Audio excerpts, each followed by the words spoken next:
MB9 Gujarati ગુજરાતની મુલાકાતે આવેલા અરવિંદ કેજરીવાલ રોજગારી આપવાનો કર્યો વાયદો।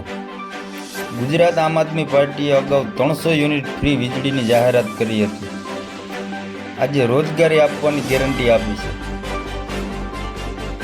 ગુજરાતમાં કેજરીવાલે આગામી ચૂંટણીને અનુલક્ષિત વીજળી ફ્રી બાદ બીજી મોટી જાહેરાત કરી છે। ગુજરાતના યુવાનોને આત્મહત્યા ન કરવા અપીલ કરી છે। કેજરીવાલે કહ્યું કે ગુજરાતમાં આપની સરકાર આવશે તો 5 વર્ષમાં દરેક બેરોજગારને રોજગારી આપવાનો વાયદો કર્યો છે। દિલ્હીમાં 5 વર્ષમાં 12 લાખ લોકોને રોજગારી આપવાની વાત કરી છે।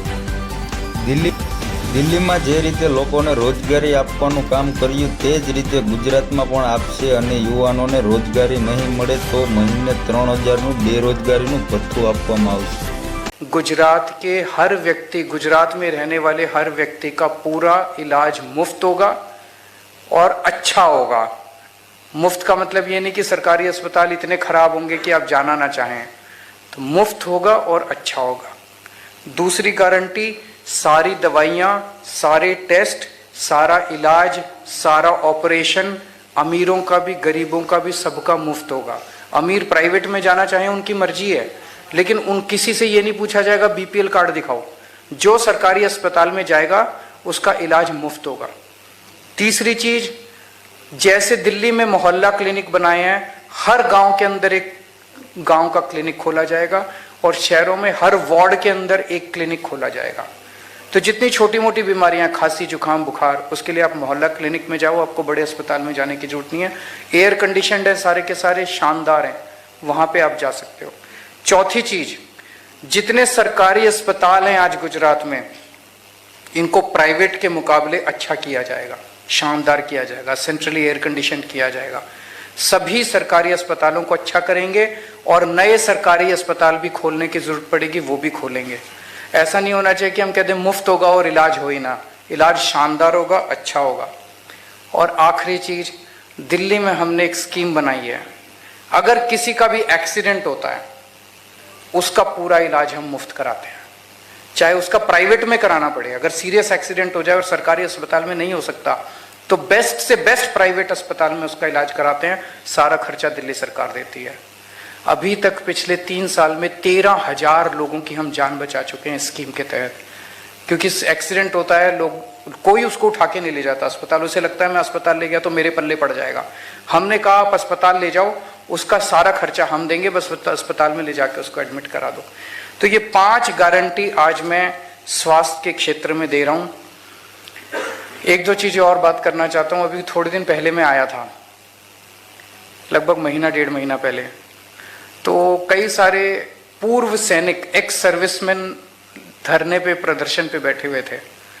तो उनकी एक डिमांड ये थी कि जो गुजरात का रहने वाला व्यक्ति सेना में शहीद हो जाता है बॉर्डर पे, तो उसको उचित मुआवजा नहीं मिलता। दिल्ली में हम लोग, दिल्ली का रहने वाला अगर कोई भी व्यक्ति फौज में है और काम कर रहा है और बॉर्डर पे शहीद हो जाता है, हम उसको 1 करोड़ रुपए देते हैं। तो उस टाइम मैंने उनके बिहाफ पे मैंने ऐलान किया था कि हमारी सरकार बनेगी तो हम उनको 1 करोड़ रुपए देंगे। मुझे बेहद खुशी है कि कल गुजरात सरकार ने ऐलान किया है कि वो भी अपने पूर्व सैनिक, कोई भी शहीद होगा तो उसको 1 करोड़ रुपए की राशि देगी। मैं इसके लिए गुजरात सरकार का आभार व्यक्त करता हूँ। लेकिन एक डिमांड और है मेरी।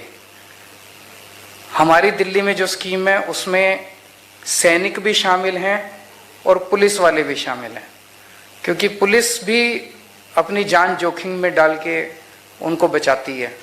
तो अगर कोई पुलिस वाला भी किसी ऑपरेशन में शहीद हो जाता है, उसके परिवार को भी मैं खुद उनके घर जाके 1 करोड़ का चेक दे के आता हूँ। तो गुजरात पुलिस के भी कर्मचारियों को इसमें शामिल किया जाए 1 करोड़ रुपए वाली स्कीम के अंदर, कि अगर गुजरात पुलिस का भी कोई व्यक्ति शहीद होता है तो उसको भी 1 करोड़ मिलेगा। दूसरी चीज, ये मैं नहीं कह रहा, ये जनता कह रही है कि ये जो 1 करोड़ इन्होंने ऐलान किया है, इन लोगों की मंशा नहीं है करने की। 3 महीने बाद चुनाव है इसलिए कर रहे हैं, क्योंकि बाकी किसी भी राज्य में नहीं किया इन्होंने, बीजेपी वालों ने मध्य प्रदेश में भी नहीं किया, हिमाचल में भी नहीं किया, यूपी में नहीं, गुजरात में किया क्योंकि 3 महीने बाद चुनाव है। तो जनता ऐसा कह रही है कि इनकी मंशा नहीं है करने की। पहले 1 लाख रुपए देते थे, अभी तक वो भी देते नहीं थे, कागजों में थे, लोगों को धक्के खाने पड़ते थे 1 लाख रुपए लेने के लिए भी। मेरा ये निवेदन है गुजरात सरकार से, अगले 10 दिन के अंदर पिछले 5 साल में जितने भी शहीद हुए हैं लोग, उनको सबको 1-1 करोड़ रुपए की राशि दी जाए, ताकि जनता को भरोसा होगे कि आप देंगे, आप झूठा ऐलान नहीं कर रहे।